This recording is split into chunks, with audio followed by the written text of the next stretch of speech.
Elise. So the concept of purity, we all probably have heard a little about it.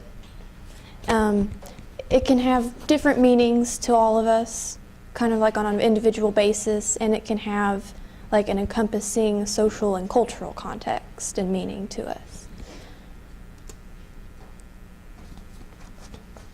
The dictionary definition of purity for like physical things like water or precious metals that would be free of impurities or harmful substances, physical chastity or virginity, freedom from guilt or evil influences, and then there's a few of the synonyms like chasteness and innocence and modesty.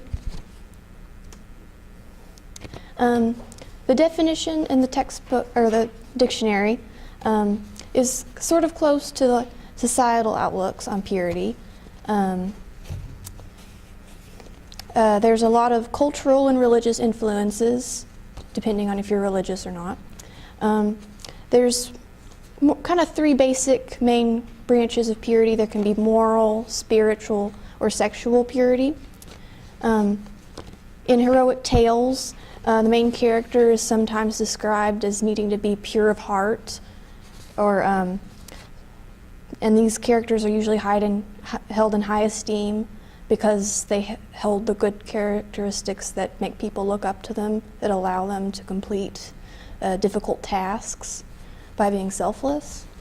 And like I said before, purity can be defined on an individual basis as well as cultural basis. Your definition of purity, that what you hold yourself to, could be very different from your neighbor's. And these are just a few symbols of purity, symbols that you might associate with purity, like clean water, or like the Virgin Mary, or angels, or other celestial beings, wedding dresses.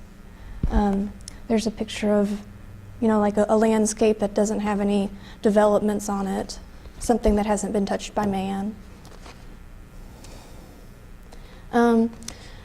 Different cultures define purity differently, and they celebrate it differently. This is kind of an example of kind of an extreme Christian celebration of purity. There's a purity ball that some people participate in, which is fathers and daughters. And then there's a lot of people have heard of purity rings, which a boy may give to a girl, and they promise to save themselves until marriage, or a girl may just have one and then wait until marriage to have sexual relations with her husband and not with someone else. And then sometimes sexual purity can be seen as being more heavily applied to females instead of males. Like I said, like the purity ball, like those, and the purity ring, those are more for females, and like you see the husbands or the fathers taking their daughters, and the mothers don't take their sons to purity balls. It's for females. So, and in some cases, some females who exercise their right to be sexually active, as we all know, can be harshly criticized for making that decision.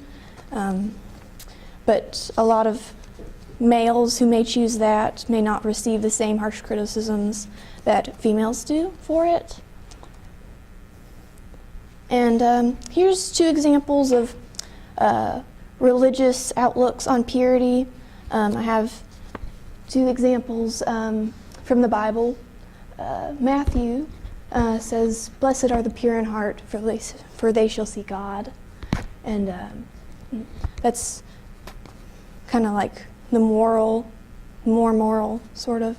And then the second verse kind of covers more of like all of the things that they deem are not pure. And then in Buddhism, according to some of their sacred texts, the goal is to purify oneself and one's mind.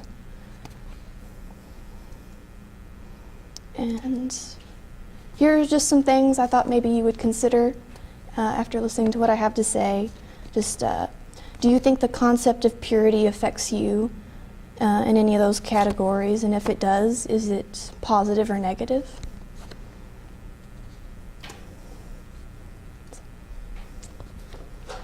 Any questions?